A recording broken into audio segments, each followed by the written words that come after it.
Good afternoon and welcome to half term's edition of Business Blondes. Happy Thursday, everybody. What a glorious week it is, especially for those of us who have children who are on half term this week. What a lovely, lovely, glorious, sunshiny week that they've had. So, before we get on to today's topic, obviously we have apologies from Penny, who is getting herself ready for her lovely holiday. So she's off in her camper van next week. So have a great time, Penny. We look forward to catching up with you on your return. And let's check in with you, lovely ladies, and see how your week has been. So, Kim, I know that it's been a challenging, strange week for you. Do you want to tell us a little bit why? So I've just done the first week ever without my little girl, which was really daunting. The thought of not having her with me, as you know, she's my North Star. So I was a bit like, oh, I don't know how I'm going to do. I don't know how I'm going to cope. I don't know how she's going to cope. But actually, I pick her back up tomorrow, and I can't wait. But it's been a good week to actually get some focus on rediscovering myself, I guess. So I've been out with friends. I've obviously we're allowed out. We've got some sunshine, which is always great, and I've been able to get a bit more work done because actually you have been able to do those things and still not have to do kind of the nursery run, the school run, and what have you. But I am dead excited about having a home tomorrow. Oh, I bet you are. And actually, I've been in the same boat, although, my little one is nearly 17. But he's been away this week with friends, another family, camping. So he's just had the most glorious time. So he left school on Friday and has basically just been loving life ever since then. So yeah, I'm not seeing him until this evening, actually. So yeah, very similar week, Kim. It's like your right arm's been cut off, isn't it? Just something is missing. There's a lot more food in the house. There's a lot less dirty washing in the basket. Yeah, I don't know about you. I find myself going to talk to her and realise that she's not there, or in the morning getting up and following my normal routine. So going in to wake her up, she's not here, Kim, stop waking her up. You're gonna have to wait for her to come back. But yeah, I think it's good. It's good growth for both of us. Exactly. Caroline, how's your week been, lovely?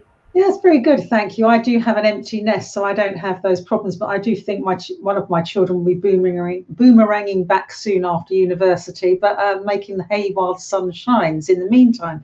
Really good week. I seem to have so many, it sounds so disingenuous, so many friends to catch up with, lots of lunches, lots of nights out. I'm kind of looking forward to a week when I'm not doing that, but I'm really enjoying catching up with Uncle on Tuesday, 2 friends today and tomorrow. So good, all of that's good. And I'm getting quite a lot of inquiries about my course in September for training to be a life coach, and a few more one-to-one clients as well. I think people are thinking, I don't really want to go back to the day job. So what do I want to do? And I think a lot of people don't know what they want. And who does really? Who does know what they want for the next 10 or 20 years? And that's, of course, when a coach comes in. So it's been a good week of fun and work and potential, I would say. Well, that leads me nicely into the topic of today, which we're talking about self-love, aren't we? So how do we make sure that we love ourselves? How do we look after ourselves? And I think that, we've talked about burnout before on this show. And I've had 2 conversations this week with 2, brilliantly talented women that have just said, do you know what, I've reached the end. And, like I said to them, if we were employed, if we had a job, then we would have taken our holiday allowance last year and probably have taken some holiday already this year, being halfway through the year. But being self-employed, I don't know about you ladies, but I know certainly we were sharing this yesterday and Monday that you only tend to take time off when you need to. So unlike, like I say, if you was employed, you'd probably book a week off, and if you had something planned or not, you'd take it. But being self-employed, having your own business, you tend not to do that. And I think, when I think about self-love, when I think about well-being, it's about looking after us, looking after all of us. So quite often when we think about self-love, we think about happiness. but it's not that, is it? And Caroline, you must see this a lot in your clients. Surely it's about, diet, exercise, friendships, work-life balance, sleep. It's about all of those things. Where do you think we fall down the most? I think it's always the feeling that you have to be busy, you have to be doing something, whether it's at your desk for your business or for your family, and always a sense of, I've still got things to do. And someone said to me the other day, how come you get so much time off? And I said, because I love my work, but I love my me time more. So what I do is I work really, really hard so that I can have chunks off where I can decompress, think, gather, not be rushing around, and then make strategic plans in my own time. But I think that is, to me, is my own act of self-love, is that I know what my mind needs and what my body needs to be at my best. And it isn't being on the go 24/7 and not giving myself time off. And if you have any guilt feelings about it, you need to address that, because guilt is self-punishment. It's not helpful. It just is a useless emotion. Unless you've done something truly, truly awful to someone or something, then feel guilt. But just feeling guilt for working or for taking time off, that's just not helpful, because it's an investment in the self to feel relaxed and healthy and on top of things, not to feel frazzled and working every minute of the day. But I think there's a sense of, I've got to be busy. But it's not being productive, it's being busy. And I just want to add, before I pass on to someone else, sometimes saying no to work is an act of great self-love, because you think, I won't enjoy it, it's long hours, it's not the sort of work I like. Yes, the money might be good. And saying no to something is protecting your heart, your mind, your body, your soul, and saying, that isn't for me. And I think when you get to that point, that is an act of self-care, of radical self-love, because you think, I don't want to put myself through that anymore. And when you get that in your mind, do I want to suffer? Do I want to be living my life like this? That is the first kind of little bud of self-love coming through, saying, no, I want more for me. I'm on my soapbox.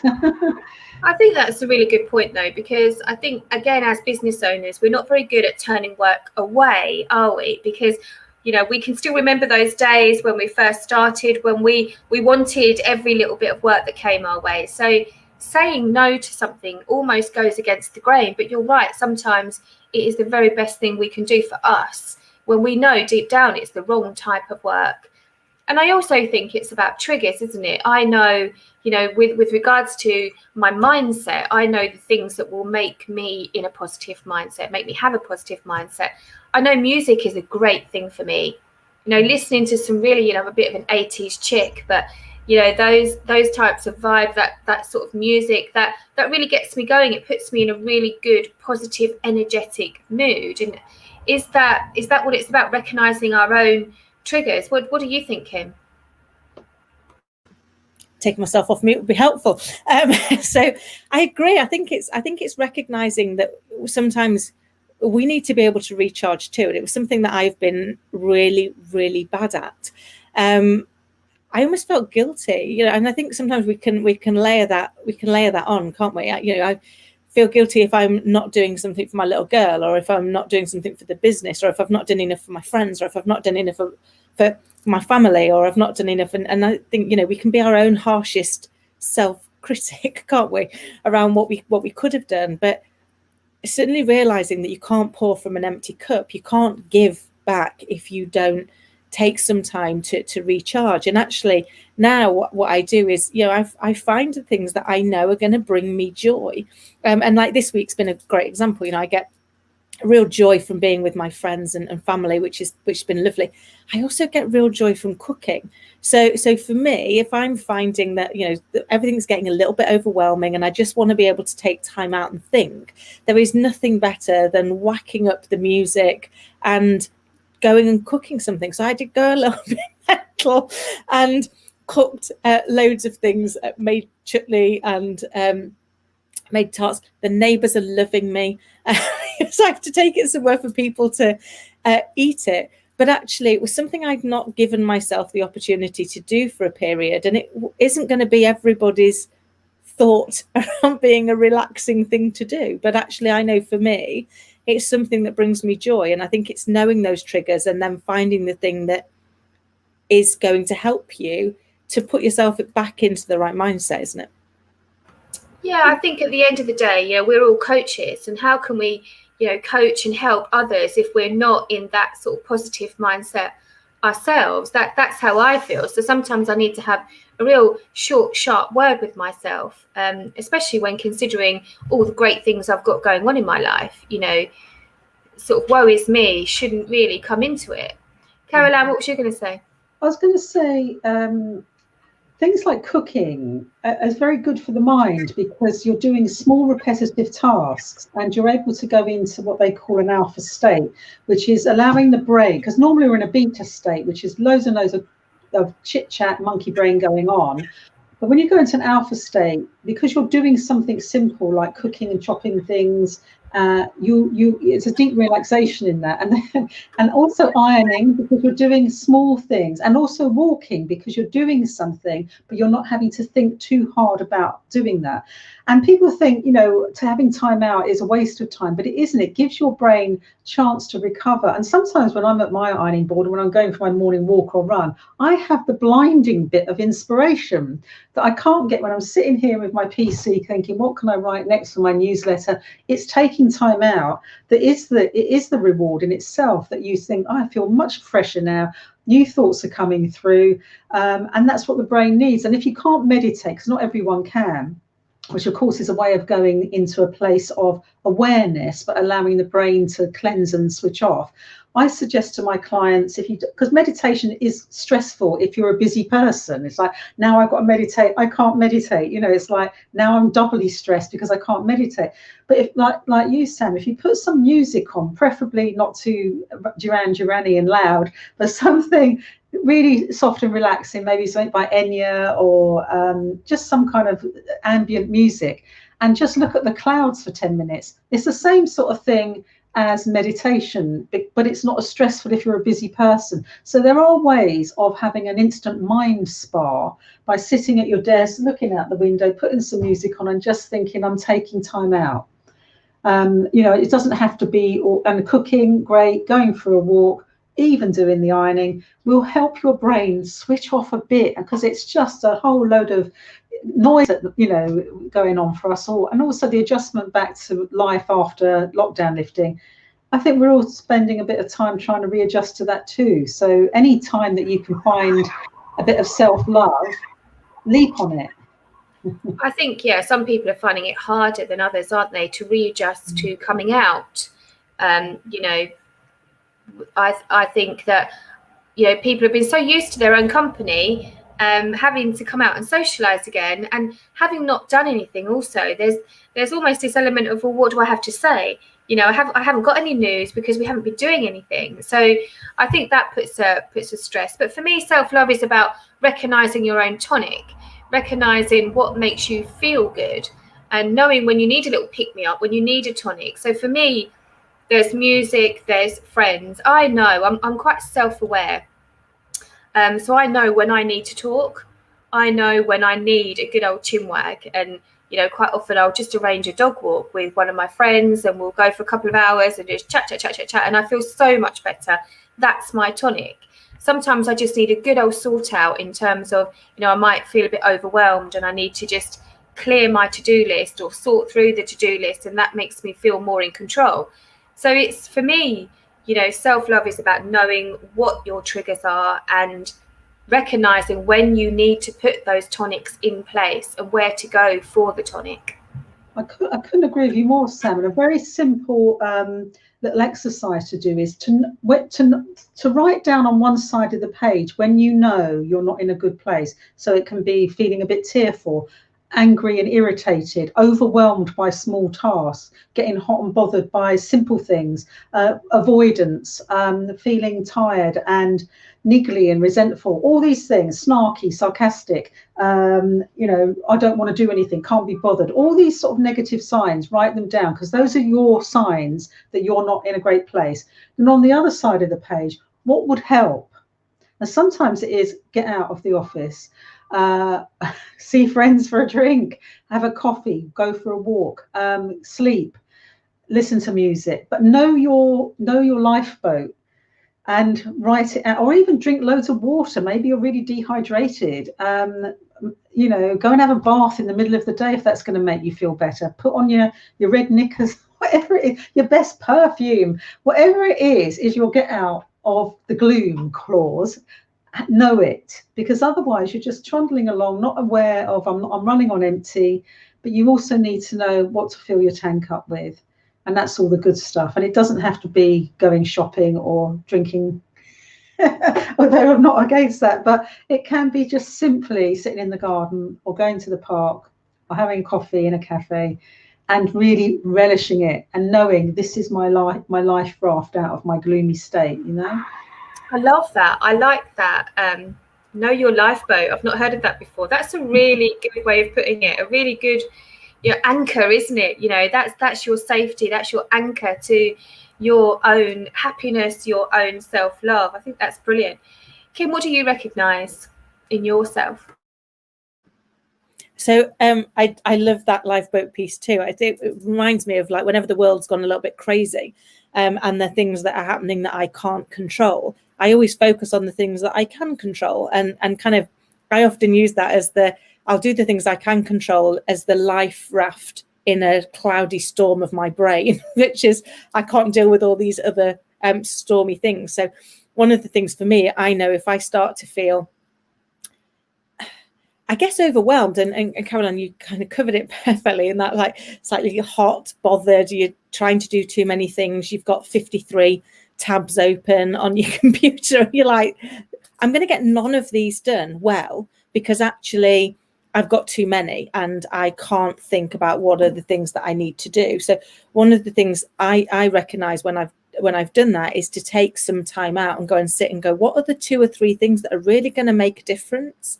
Because I think sometimes we end up with a to-do list for the sake of a to-do list, you know, rather than measuring, you know, ourselves against what are the 2 or 3 things that are really going to move us forward.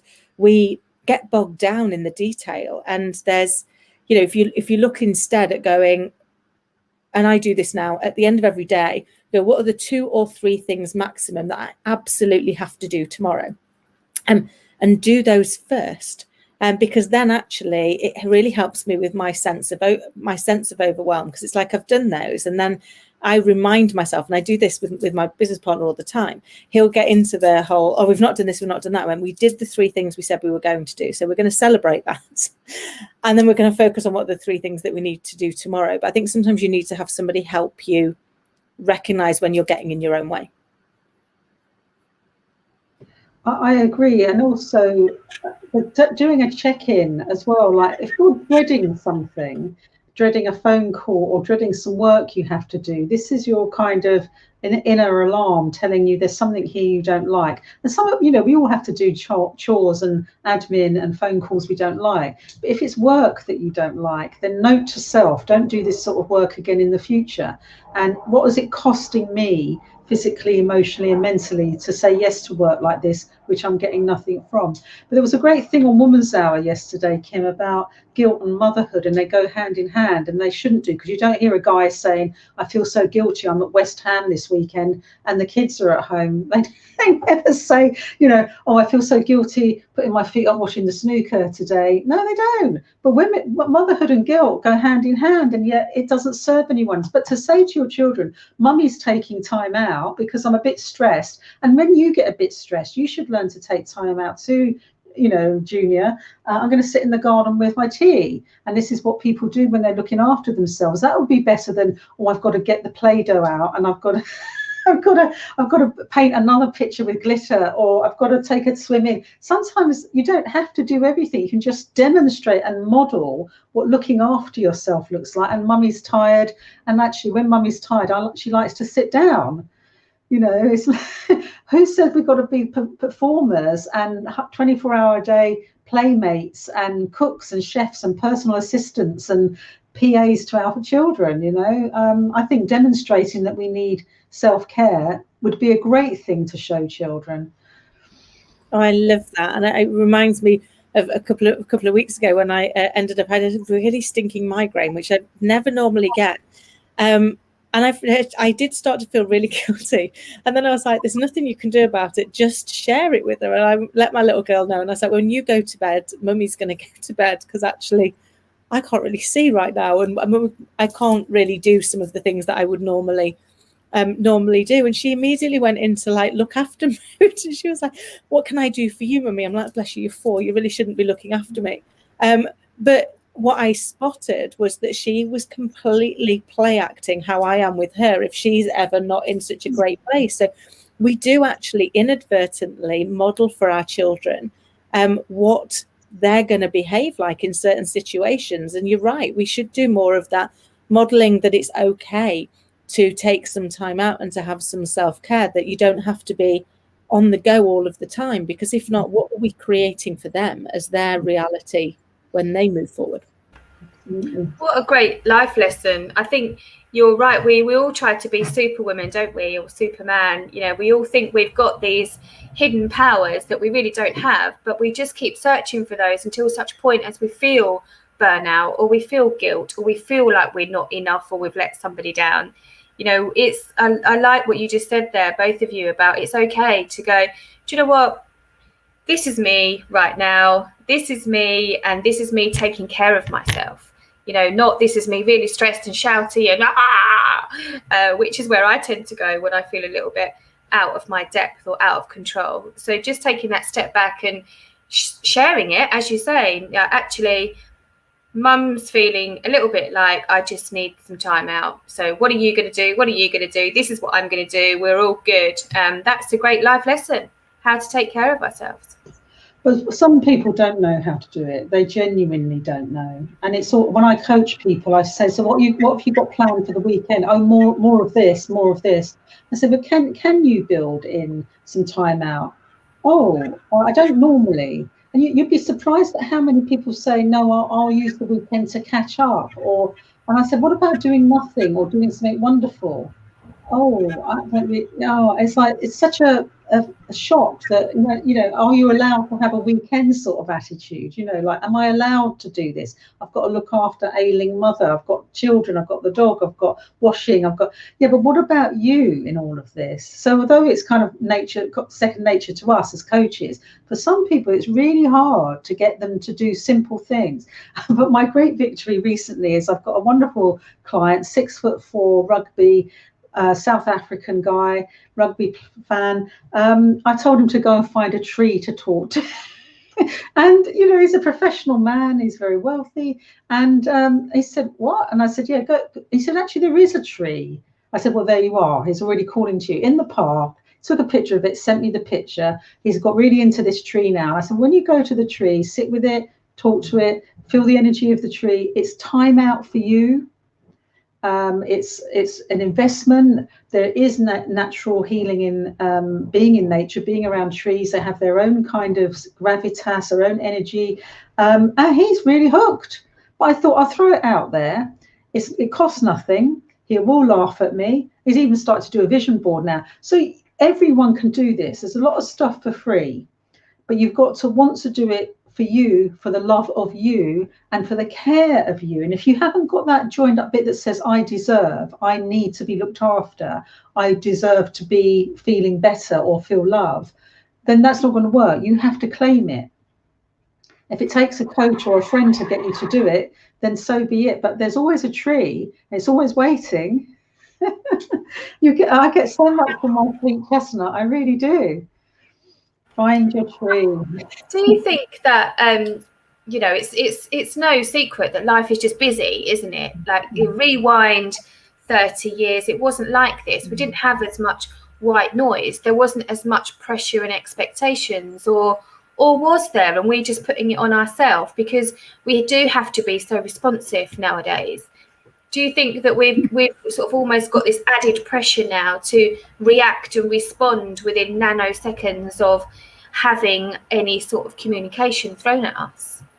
Well, we've got a kind of always on society, haven't we? But actually, we've bought into that too, because you kind of look at it and go, what is the worst that would happen if I didn't respond straight away? If I did take some time out, if I did like switch my phone off and just be, for a period? Is it really going to be the end of the world? And I've recently been reading The 4-Hour Working Week, and that's fascinating when you kind of like look at some of the tips that he's put in there, which is, you know, he makes it very clear he only checks his emails once a week, and he only checks his messages at this point. And funnily enough, the world hasn't ended, and he's like, you know, he's gone on and made a fortune, and he's now creating his own life. So I think sometimes we've got to go and ask ourselves, what is the worst that's going to happen if I don't do this? And I wonder if some of it is, you know, we've all got that fear of missing out, haven't we? We're so fearful that we're going to miss out on something that we push ourselves to be always there, and that adds a layer of stress. You know, I think about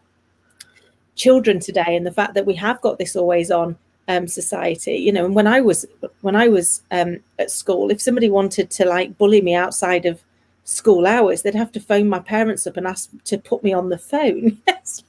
Which funnily enough didn't happen. Who's going to do that? Whereas now we kind of created these spaces where we kind of never give ourselves that time to step back away and recoup and rejuvenate in a way that we probably did naturally before. Yeah, there's a lot going on at the moment, and you send a text or a Facebook Messenger or a Twitter direct message, and there's so many ways, LinkedIn message, and you think, I just saw a message from someone, I can't find it, or I sent someone, and then the paranoia kicks in. Why haven't they answered my message? They don't like me anymore. They know something's gone wrong. If it's a fan, something's gone wrong. They usually answer straight away. They could be anywhere having fun, but then there's this other thing like, why aren't they contacting me? I've got to contact them. They've sent me a text. I better answer straight away. And it's like this sense of always being contactable, or in fear and paranoia. Why aren't people responding? Have I said something wrong? I'll go through. Did I say something? You know, it's like it never used to be like that. You either picked up the phone, you sent a letter, or you went round to their house. But you didn't have to be on call for 24 hours a day, expect you to answer every single message that you get, whenever. Oh, no, that is so true. And actually, I was talking to a client the other day, and they'd done just that. So they'd sent a message. Somebody had gone really, really quiet on them, and they were like, "Oh, well, you know, they don't want to work with me anymore. They'd created this whole story about it." And I was like, you just don't know what's going on in people's lives, because you know what? Things happen. Things that we didn't expect. We can get ill, we can have an opportunity, but it could be all kinds of things. So instead of responding to what you've made it mean, try and think about what's actually happened. What's actually happened is they just haven't got back to you yet. And they got back in touch with me the following week when we were having our session, and they were, "You were so right. That person's got back in touch and said, I'm so sorry for the silent delay. I've actually ended up in hospital, and I've been reading through all the stuff, and it's been really, really helpful. And can we now re-engage?" So they'd kind of created this story that was just nonsense, and we waste so much of our energy in creating things that just didn't happen. It's about self-validation, isn't it? Sometimes, you know, we're in this world, like you said, why haven't somebody liked it? Why haven't they responded? It's all about this self-validation now that we live in, this process that we go through. Almost again, are we enough? Are we enough? Are we valued? Are we giving enough? It's a tough old world we live in, ladies. Hey, it's a tough old world. It is, but taking time out, detoxing from tech is sometimes a good thing. Don't put it on. Don't read the emails the second you wake up. Just, you know, limit it. 11 o'clock, have a look at your emails and your messages. Unless it's an absolute emergency, they would have phoned you anyway. But give yourself less time to get hooked up in all of that. The other day I was like, I haven't looked on Facebook for a while. I better go on there and comment. And it was like on everyone's status. It was like, "Oh, well done, very good, lovely, great cocktail." I was like, "Oh, I've done it now, I've caught up." Did I need to do that? But I just felt really bad that I hadn't reciprocated the love, you know. Yeah, the pressure that we put on ourselves because we're always on, as you say. Kim, what would you finish with? What would be your biggest tip to self-love yourself? So I think my biggest tip is to ask yourself what is the one or two things that you need to do, and then actually give yourself the acknowledgement when you've done them. So that you take, you think about if you climbed Everest, there's lots of camps along the way. And the reason for that is because you've got to be able to acknowledge how far you've come to give yourself the chance to have the energy to keep going. So do the same in your life. Yeah, I love that. Thank you, ladies. Well, it's been a pleasure catching up with you, talking about, the triggers, how we recognise when we need to turn that tonic on and when we need to adopt a bit of self-love and recognise when others are needing it as well. Be that person that gives it. Kim, finish us off with how people can get in touch with us, please. Lovely. Of course, my love. So if you would like to join us and share your tips and advice to help people to manage their mindset and live the life they dream of, then please do get in touch at www.businessblondes.tv. And until next time, take care and take care of yourself. Bye.